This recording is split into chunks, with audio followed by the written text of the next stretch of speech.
Koiki Media bring the work closer to your doorstep. Akójúmọ́ mọ́ o. Èní ni on the 19 oṣù kẹsàn-án ọdún ya 2024.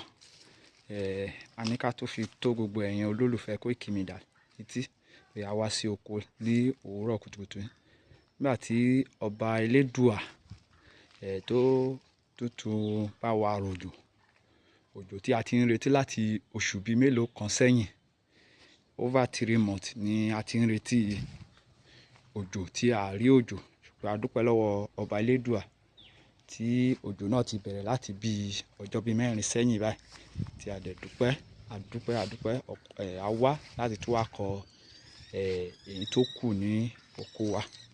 Òní tí a ti kọ, a ti gbin tomatoes ẹsẹ̀kẹsẹ̀ nítorí pé tomatoes yẹn a ti fi súnlẹ̀ sí ibì kan. Tẹ́ bá rí òun lélẹ̀ báyìí, ó ti wù.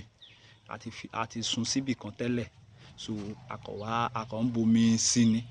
So nísìnyí báyìí a kàn tún wá sí inú oko nísìnyí tí a fi lọ́lẹ̀ síbẹ̀ àti ata náà ni tí ẹ̀ ń wò yín, ẹ ti rí bẹ́ẹ̀.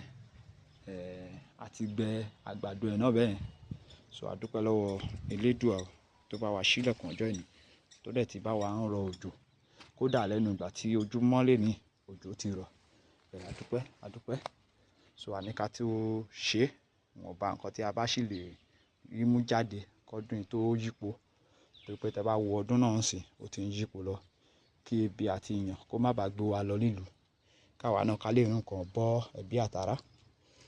Òní ti tẹ́lẹ̀ ní òní tí ẹ̀ ń wò yẹn, ẹ ti rí ẹ̀gẹ́ wa, ẹ ti rí bó ṣe ti tó. Ẹ rí pé àwa náà á ṣeré. Ẹ̀fọ́ tí ẹ̀ ń wò wájú ni ẹ̀fọ́ úgú. Òní tí a pa àti bàbà sí yẹn. Ilé tó wà lẹ́gbẹ̀ẹ́ ni wọ́n pè ní ègúre.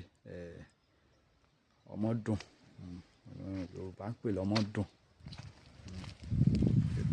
Yorùbá náà tún pè ní ewúro.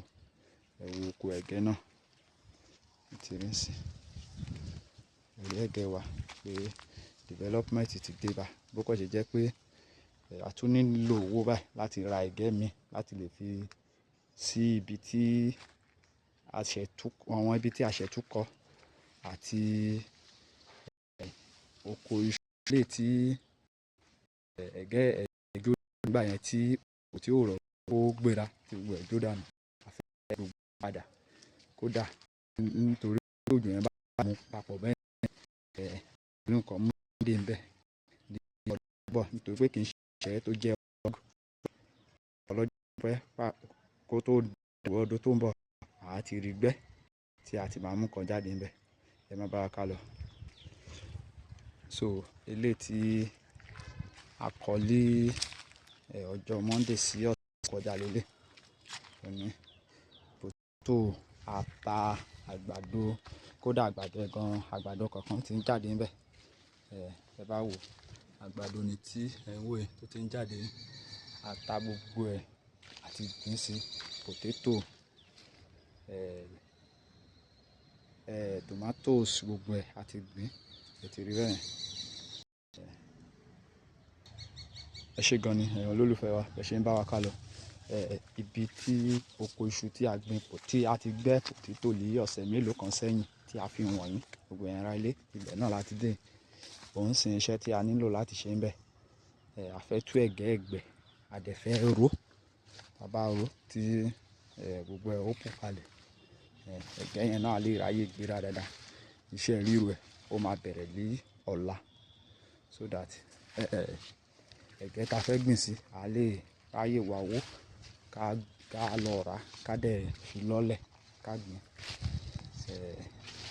Òní ń wò rẹ̀. So that kó tó da December náà, a tún máa rí potato náà gbẹ́ níbí báyìí.